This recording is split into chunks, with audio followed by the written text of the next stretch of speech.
In today's video, I want to talk about what true mastery of a skill set actually looks like. And it's probably very, very different from what you expect it to look like and what most people think that it actually looks like. Because what most people think, and what I thought as well when I started off my journey, is I optimized my entire life, everything around success, or success within my career. So what that would look like is I would wake up at the perfect time, I would get the perfect amount of sleep every night, have the perfect diet, spend pretty much all of my time just working and kind of saying no to like fun stuff, like hanging out with friends, things like that, and just focus all that time on work. And I think a lot of people have this kind of like fallacy where you think that that's how you do to become successful, is you just focus like everything, optimize your entire life around this one thing. Obviously it's correct to a certain extent, like successful people do it that way.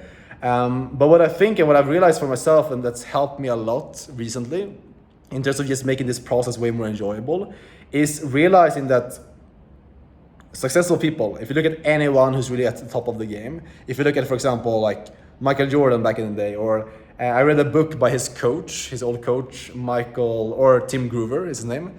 And I think in that book, he talked about the fact that there would be some basketball players that would like get drunk before the games. Like not super drunk, but they would drink until the point where they got a bit kind of tipsy, and then they would play the game and they would still crush it. And this is kind of the point of today's video, is like doing stuff like that. Like putting yourself in a position, regardless if you're doing it on purpose or if not, but putting yourself in a position where you're in like less than ideal circumstances to succeed, but still being able to consistently succeed. So basically it's being able to not feel at your best, but still being able to perform and show up at your best. I think this is what true mastery means, and this is something that's been really kind of clicking for me recently, is that when you're able to, no matter how you slept, no matter what the fuck you ate, or no matter what's been going on in your life, when you can show up and still perform, that is true mastery in my opinion. Because that's when you're extremely powerful, when nothing really affects you and you're able to just like show up in, let's say, a sales call, or let's say be able to go work out and like hit that early morning workout, like no matter how you feel, no matter what's going on in your life, like that is when you're truly able to, that's when you have achieved mastery in my opinion.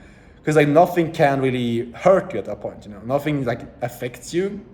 If like, let's say you broke up with your long-term girlfriend, or you had like some crazy thing happen, someone died in your family, and you can still show up the next day and just like perform regardless, even if you slept like nothing that night, whatever it is, like that is true mastery right there in my opinion. And it also, the way that you can implement that in your own life, and the way that I've implemented that like in the process of actually achieving mastery, is by just like doing stuff that, like putting stuff into your own life that you know are not ideal. Like doing the fun stuff, maybe going out, staying up late at night, or like eating something, or hanging out with people, and just like doing stuff that are fun, even though you know that these things are not ideal for you to do. Just adding stuff like that into your life is gonna allow you to kind of build this belief, like slowly but surely. Because if you add stuff in like that, and then you show up the next day and you still perform, that's gonna slowly build a belief that you can actually do things that are bad and still perform. That you're someone who performs no matter how they feel, no matter if they did the bad thing or not.